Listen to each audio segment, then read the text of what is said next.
Hello again, my tiny and nerdy friends, and today we're going to look at Gearing Commander. Gearing Commander is a way to figure out how to gear your motorcycle and whether what you're about to do is going to help you as much as you think it might. So the website is gearingcommander.com. You'll see that up here in the top left hand corner.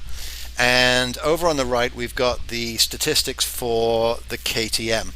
Particularly we're going to look at the primary transmission here at 26 to 72, and we're going to look at first through fifth. I don't have a sixth gear, I don't know why it's there, I don't have one.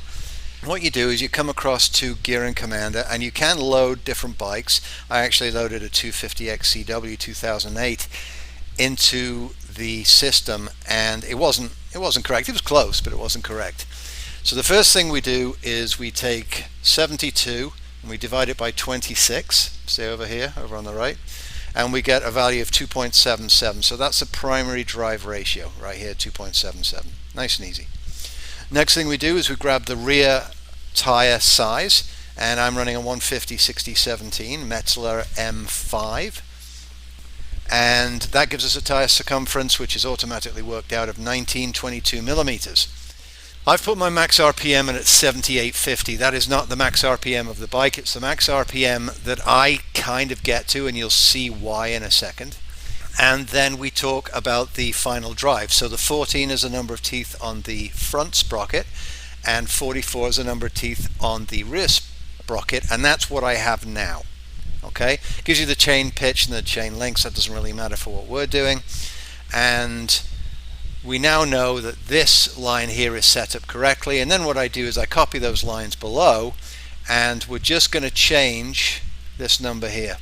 So from 44 to 42 to 40, because we're having a look at what difference it will make if we change the rear sprocket from a 44 to a 42 or to a 40.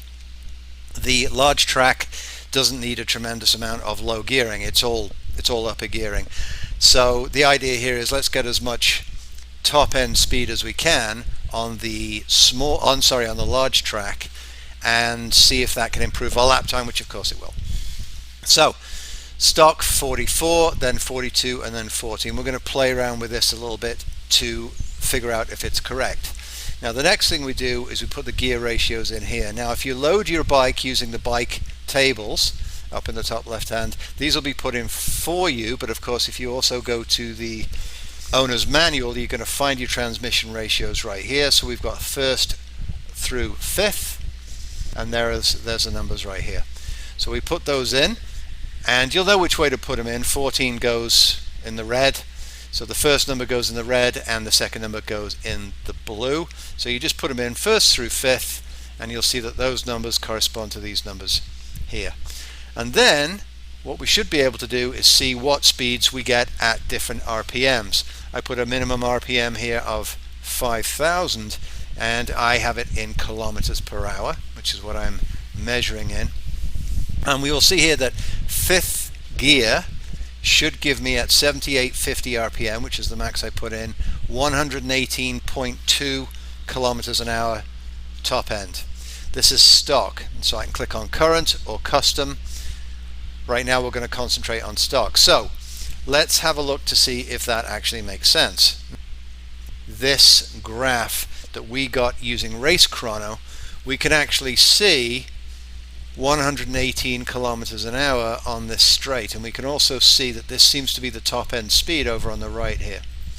So 118 kilometers an hour seems to be about right. Now that assumes that I'm revving the bike to around 7850 RPM, which I think I am. I tend to keep it under 8,000. It does have a little more juice than that, but I tend to keep it below. I'm not trying to blow up my bike here, so I do keep a little bit in reserve, try and keep it under 8,000. We'll have a look at the video possibly the next time I go out to see if that's about right, but I tend to feel that we're about right here. 118, around about 7800 RPM, and if we come back here, that's exactly what this is telling me that I should be able to get. If we now come up here, we've changed here to 42 and 40, so if we come down to current and we click on speeds, you'll see at 7850 we're going to get a speed increase to 123.8. So from stock 118 to current 123, so we're getting what, approximately 5 kilometers an hour more.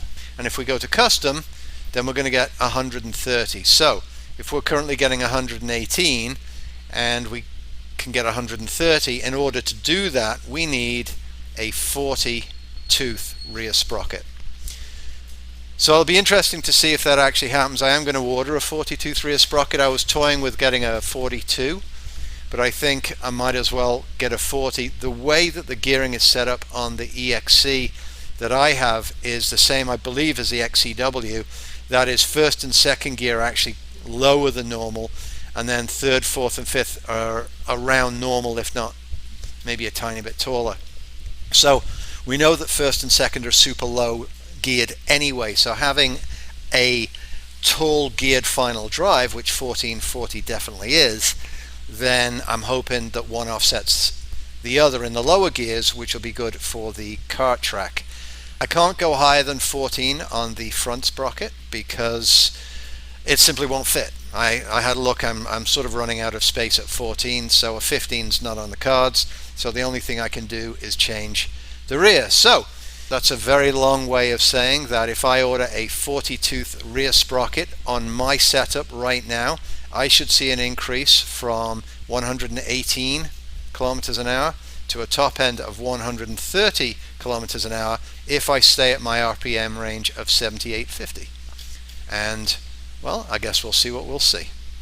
Alright, that's it. I know it's a little nerdy and I know we're getting into numbers here, but you know, when you can't sit on the bike and you're still interested in stuff, this is what you do. I highly recommend gearingcommander.com. It's an awesome website. It seems to be accurate. Again, I can't speak to that yet, but it's free and it's really interesting to play around with final drive numbers. Okay, that's it from me. Have a great one.